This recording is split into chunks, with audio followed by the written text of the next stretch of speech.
This is vandalism. In this case, perhaps not too serious.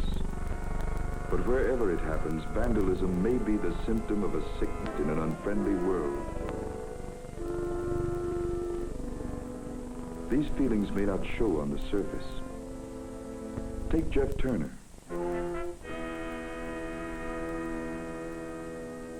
He doesn't see much love and the care that most people would give to a pet.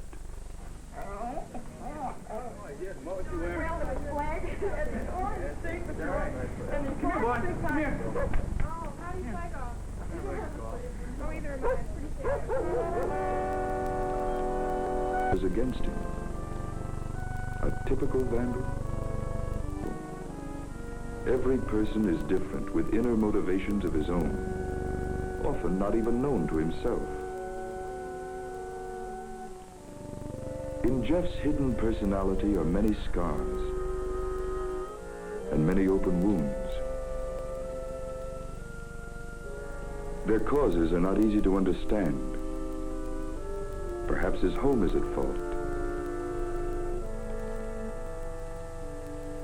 It's not that the dishes are dirty and the house is messy. It's something much deeper. Perhaps the emptiness of a home that is lacking in love and affection.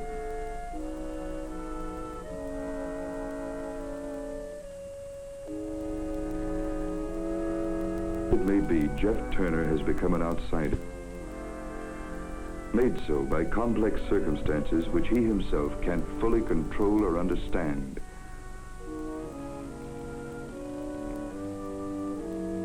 Even among others of his own age, Jeff often feels left out and uncomfortable. 3 ounces, right. All right, somebody put him away? I'll do it. Oh, all right, Jeff. That's a gain of 3 ounces over the day before yesterday. Can anyone suggest the cause? Wendy? It could be to the fat in the diet, Mr. Cole. Yes, it could be. We have to consider that. But what other causes might there be? Jeff? What? Have an idea? I don't know. Well, who can think of other causes? Yes? Well, maybe if they're Rightly or wrongly, Jeff has come to feel that everyone is against him. Outside, Jeff turns like any boy on the block. But inside, he is eaten away with resentment and a desperate urge to get even.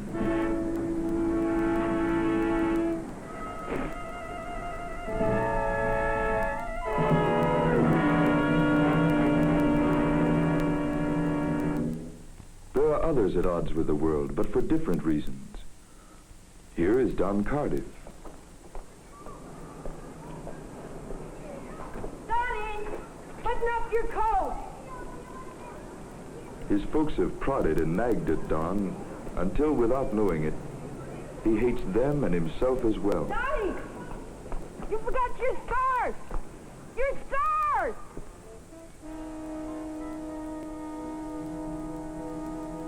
And Ed Berger is a product of poverty, made worse by the lack of family love and respect. Why don't you get out then? I'd have more money if I knew get out. Where's your fine one? Yeah, Mr. Case is my teacher. Boy, he's so funny. Always cracking. These are city boys, but theirs is not only a city problem, nor are all who get involved in vandalism necessarily deeply disturbed. But wherever the natural warmth of human feeling has been turned to resentment by constant lack of affection and understanding, there is danger of vandalism.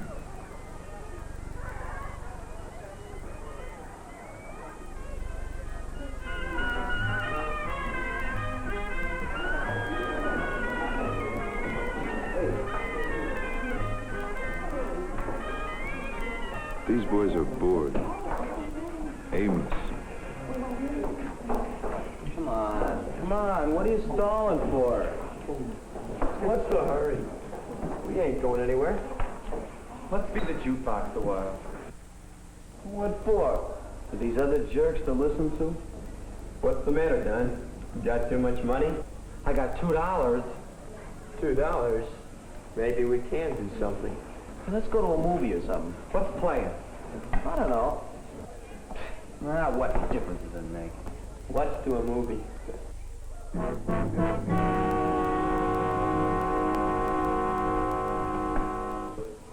Hey, maybe I can get my old man's car and we can go for a ride. Can't get nobody to go with us. What's so fun? Sure we can. Sure we can get somebody. Like who? I don't know. Somebody. These are the seeds of vandalism, boredom and inner resentment, which lead to the destruction of property. This is more than a simple matter of keeping the hands busy. Many people are nervous and fidgety, but they seem to be able to control their actions so that they're not destructive. In these boys, feelings of resentment are too great to be controlled completely, even when they themselves are not fully aware of their feelings. Although they have no plans at the moment, these boys are headed for trouble before the evening is over.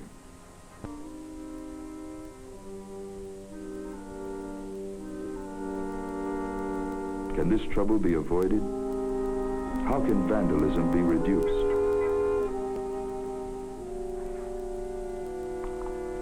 Can these boys be persuaded to take part in some community activity in order to help them get rid of boredom?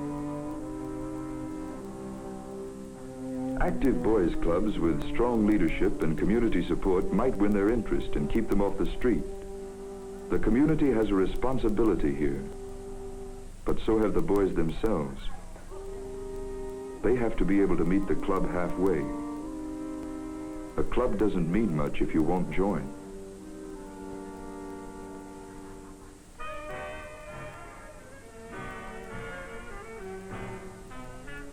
Our schools, too, in their after-hours activities as well as in the classrooms, can do much in the fight against vandalism.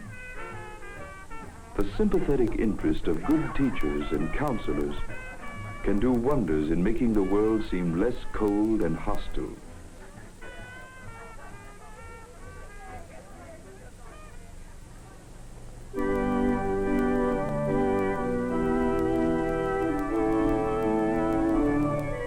What about the church? A better understanding of right and wrong might steer these boys away from the direction they are heading. But the key to the problem is in the family. It is here that moral values are first implanted, to be nurtured until they put down roots. Family, friends, community institutions, all play their role in the complex process through which every personality develops into its own individual form. These boys, many unhappy and painful experiences, have come to feel resentful toward everyone. Say, there's a free movie at the community center tonight. Those free movies. Yeah. Anyway, it's always too crowded in there.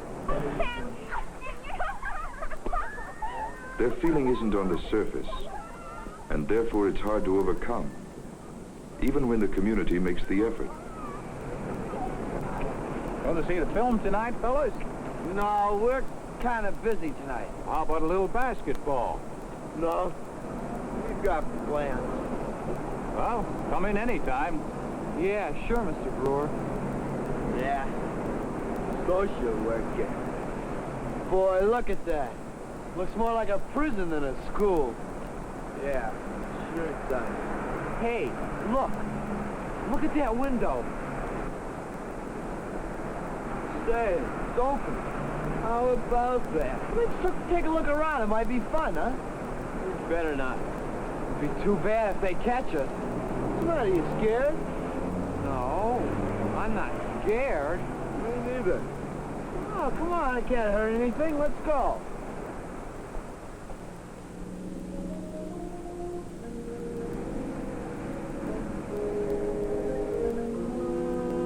A guard walking by now might save these boys from doing things they'll be sorry for later.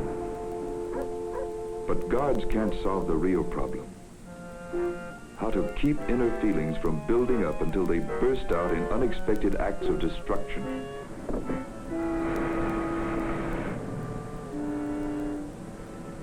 Even so small a thing as an unlocked window may trigger an act of vandalism.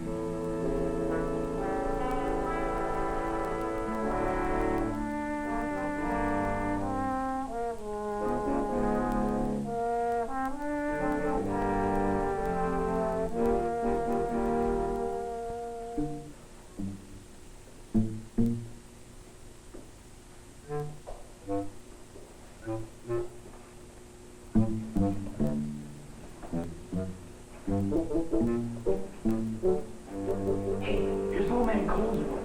So what? There's a rabbit in there. A white rabbit. Come on. Oh, heck, it's locked. Hey, wait a minute. My house key fits almost all the doors in the school. Let me try. There.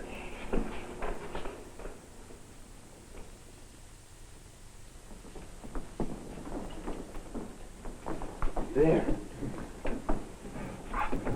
Ain't he a beaut? Feel how soft he is. Oh, I had one of those. They're kind of dumb. He likes me, see? See how he puts his nose up against me? Well, he thinks you're a carrot or something. He sure is soft. Hey, look. Test papers. Your paper in here, Jeff? Wait. Yeah, I probably flunked. Say, how about that? Graded and everything. Yeah. Well, we can fix that. Here goes our old test. Ed! Cut it out! Why? We're just helping Jeff pass the test. Hey, let me help. Look, you stay there. Boy, will Mr. Cole be sore when he sees this.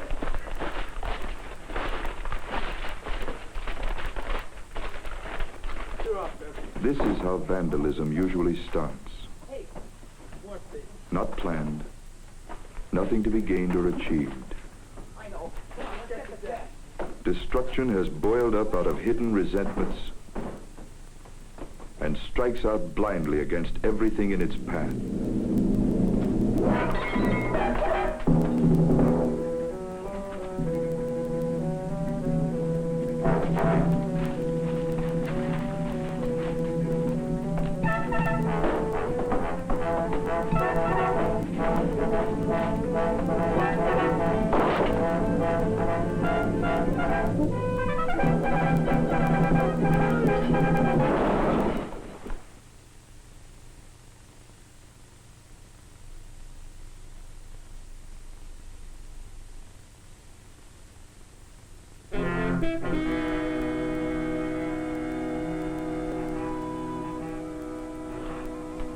Hey, Jeff, look.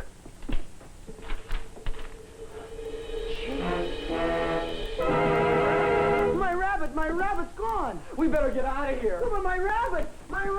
Look out, Jeff. Look out for that fire. What's going on here? Dead. It's dead.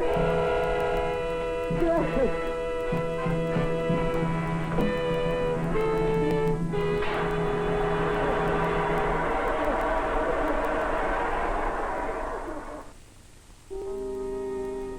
Before the law, you and you alone are responsible for the shocking, appalling waste you've caused. But we know today there's more to it than that. You parents must share the responsibility, for somewhere along the line you have failed your sons. You have failed to teach them moral values. And by denying them the love, and security, and the sense of belonging which is important to every living being, you have hurt them as surely as though you had denied them food. I know that there are other factors too. The school, the church, and the community all share in this important problem. But the basic fact remains that you three boys are yourselves responsible for your acts. Perhaps our doctors, our social workers, and others on our staff can help you overcome the fear and hate which has brought you before this court. Help you learn how to live a happy and normal life. Nevertheless, I have no choice but to sentence you. So ends another act of vandalism.